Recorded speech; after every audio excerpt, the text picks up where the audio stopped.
Do you trust your closest friends with your life savings? Most of us do, assuming those we love are the safest guardians of our future. But what if that trust was the very weapon used to destroy you? Meet Melissa Caddick. She walked through a $6 million mansion in Sydney, her days defined by the weight of status and the envy of those watching her every move. To her friends and family, her success was blinding. She moved through the world with the ease of someone who possessed the secret to unlimited wealth. She jetted off to Aspen, navigated exclusive social circles, and projected an image of absolute financial genius.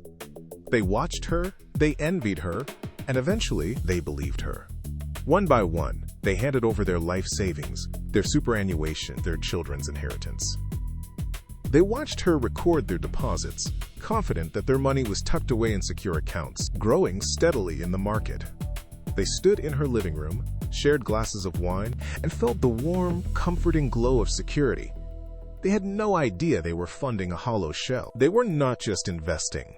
They were entrusting their entire existence to a phantom. The statements arrived like clockwork, thick envelopes or crisp digital PDFs, embossed with professional headers and official-looking logs.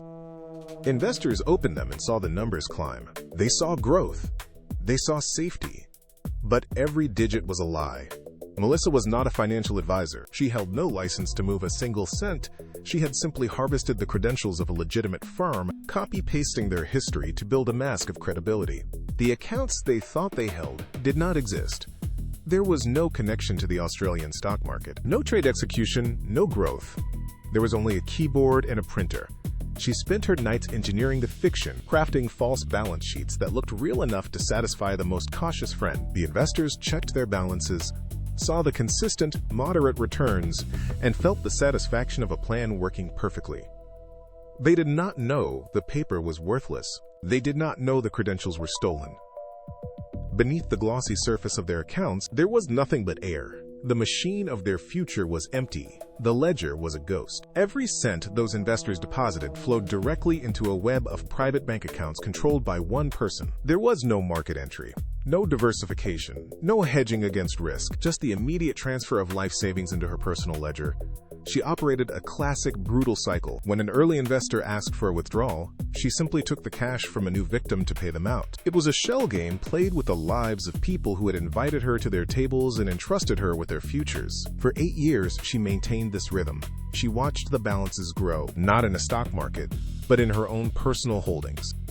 $23 million vanished from the pockets of her closest acquaintances. She used that capital to sustain her status, funding every purchase and every trip by draining the accounts of those who believed she was protecting them. It was not a business. It was a methodical extraction. She knew exactly which friends were vulnerable, which ones were nearing retirement, and how to keep them silent with small, fake payouts. She held their security in her hands, and she chose to dismantle it, one transfer at a time. The silence of the Dover Heights mansion shattered in November 2020. The Australian Federal Police did not knock. They arrived with warrants and a singular, clinical purpose.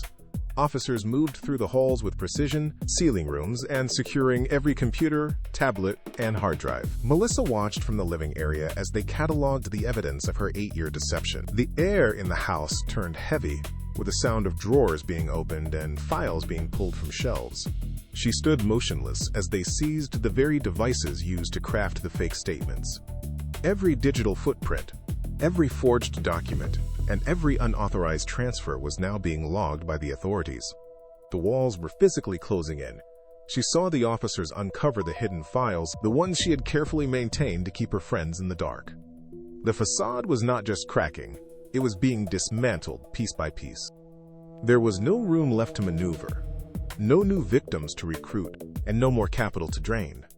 The investigation had moved from the shadows into the harsh light of a raid, and for the first time, she was forced to face the reality of the impending collapse. The game was over. The sun had not yet risen when the house grew quiet again. The investigators had left, but the pressure remained, radiating from every empty shelf and every seized device. At 5 in the morning, the front door clicked open. Melissa stepped out into the pre-dawn stillness. She carried nothing. No bags, no phone, no identification.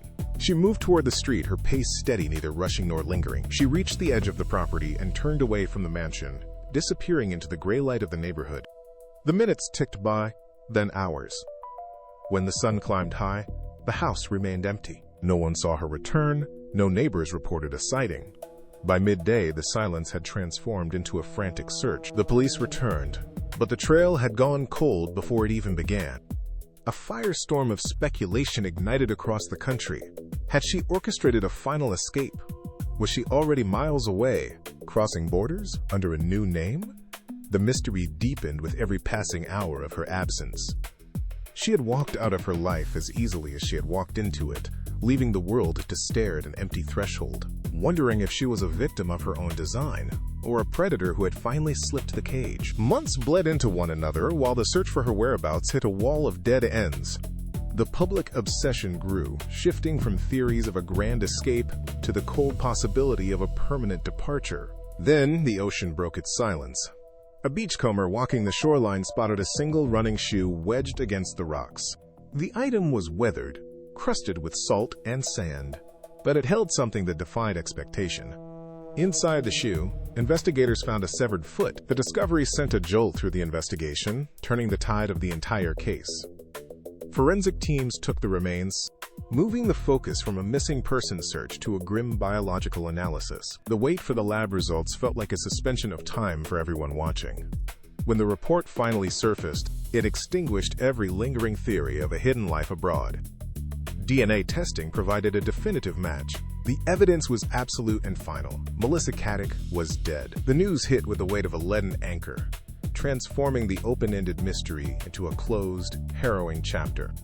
The person who had once commanded millions now left behind only a singular haunting fragment of proof.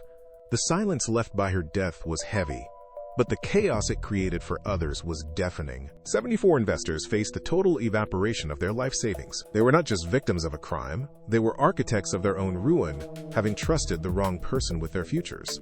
Liquidators tore through her assets, stripping away the jewelry and vehicles. But the proceeds were a fraction of the losses. The survivors were pushed into a desperate corner, forced to sue their own auditors just to claw back a sliver of what remained. It was a brutal, cold-blooded end to a long-running deception. This is the lesson. The most dangerous threats are not the ones lurking in the shadows of nameless corporations. They are the ones who sit at your table, know your children, and smile while they dismantle your security. Look at your own inner circle today. Are you certain your trust is anchored in reality, or is it merely a blindfold? The ledger is waiting to be opened, and the cost of being wrong is everything you have built. Ask yourself now, was